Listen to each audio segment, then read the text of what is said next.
একটা মেসেজ আর একটা মাত্র ভুল বোঝাবুঝি, আজ সেই ভুলের কারণে শেষ হয়ে গেল 10 বছরের এক বন্ধুত্ব, যেটা সবাই উদাহরণ হিসাবে দেখাতো।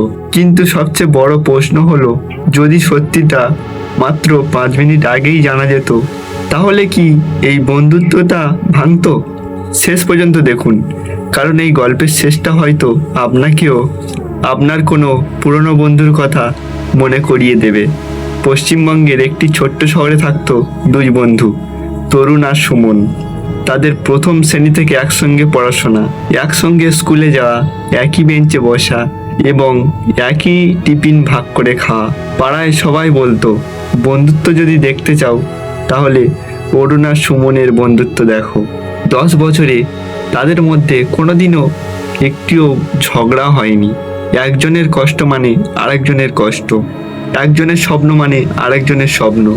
কলেজে তারা একসঙ্গে ভর্তি হলো, সব কিছু ঠিকঠাক চলছিল, কিন্তু কেউই জানতো না একটা ছোট্ট ভুল বোঝাবুঝি তাদের জীবনটাই বদলে দিতে পারে।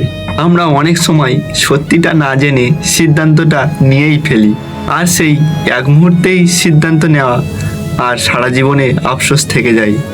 এখন যা ঘটতে চলেছে সেটা কেউ কল্পনাও করেনি। কলেজে একটি নতুন মেয়ে ভর্তি হলো, তার নাম মেঘলা। মেঘলা পড়াশোনায় খুব ভালো ছিল।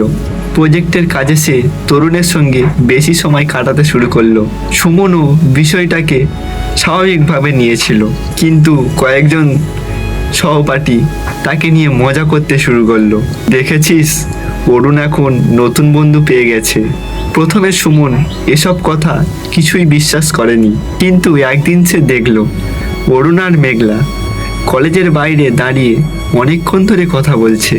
সেদিন অরুণের ফোনে বারবার কল করেছিল সে, কিন্তু ফোনটা সাইলেন্ট থাকায় অরুণ ফোনটা ধরতে পারেনি। এটা দেখে সুমনের মনে সন্দেহ জন্মালো। পরের দিন সোশ্যাল মিডিয়ায় একটি ছবি ভাইরাল হলো। ছবিতে অরুণ আর মেঘলা একসঙ্গে হাসছে। ছবির নিচে লেখা ছিল, নতুন বন্ধুত্ব আর পুরনো বন্ধুকে ভুলে যাওয়ার স্বপ্ন।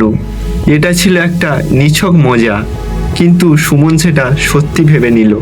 সে সিদ্ধান্ত নিল, আজ থেকে অরুণ আর তার জীবনে নেই।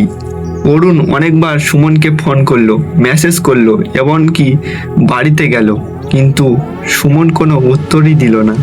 একটা প্রশ্ন, যদি আপনার সবচেয়ে প্রিয় মানুষ হঠাৎ কথা বলা বন্ধ করে দেয়, আপনি কি সত্যিটা জানার চেষ্টা করবেন, নাকি চুপচাপ সম্পর্কটা শেষ করে দেবেন?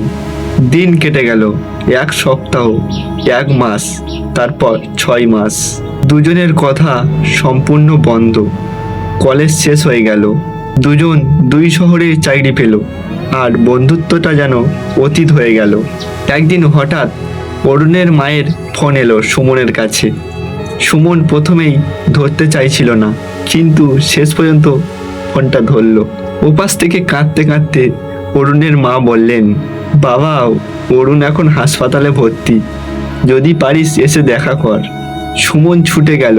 হাসপাতালে পৌঁছে সে দেখল অরুণ দুর্বল হয়ে বিছানায় শুয়ে আছে, তবুও তার মুখে হাসি।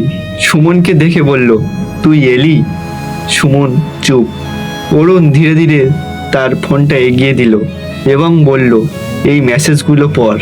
সুমন দেখল গত 6 মাসে অরুণ শত শত মেসেজ করেছে। প্রতিটাতেই লেখা ছিল, একবার কথা বল, তুই ভুল বুঝেছিস। মেঘলা আমার প্রেমিকা নয়, ও আমার বোনের চাকরির ব্যাপারে সাহায্য করছিল, বিশ্বাস কর।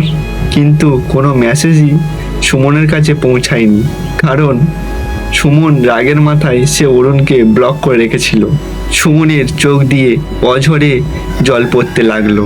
সে কাঁদতে কাঁদতে বলল, আমাকে ক্ষমা করে দে ভাই। অরুণ মৃদু হেসে বলল, বন্ধুত্বে ক্ষমা চাইতে হয় না, শুধু বিশ্বাস রাখতে হয়। 10 বছরের বন্ধুত্ব আবার ফিরে এলো।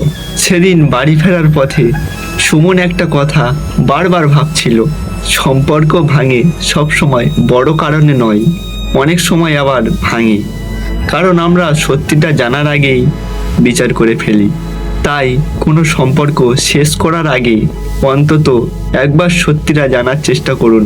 কারণ একটি ভুল বোঝাবুঝি হয়তো কেড়ে নিতে পারে আপনার জীবনের সবচেয়ে মূল্যবান মানুষকে। আপনার জীবনে কি এমন কোনো বন্ধু আছে যার সঙ্গে আজও শুধু একটা ভুল বোঝাবুঝির কারণে কথা হয় না?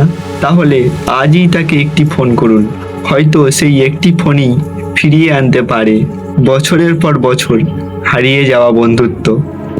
আর যদি এই গল্পটি আপনার হৃদয় ছুঁয়ে যায় তাহলে ভিডিওটি শেয়ার করুন, হয়তো এটি কারোর ভেঙে যাওয়া বন্ধুত্ব বাঁচিয়ে দিতে পারে। শুধু একটা শেয়ারের অপেক্ষা। তো বন্ধুরা, ভিডিও এখানেই সমাপ্তি। ভিডিওটা কেমন লাগলো কমেন্টে জানাবেন। আর যারা চ্যানেলে নতুন আছো অবশ্যই সাবস্ক্রাইব করে পাশে থাকবেন। তো দেখা হবে নেক্সট কোনো ভিডিওতে এমন গল্প নিয়ে। আর কেমন গল্প লাগবে তোমরা একটু কমেন্ট করলে ভালো হয়, তাহলে তেমন গল্প আমি আনার চেষ্টা করব। ঠিক আছে, তো দেখা হচ্ছে নেক্সট ভিডিওতে। সবাই ভালো থাকো, টাটা, গুড নাইট।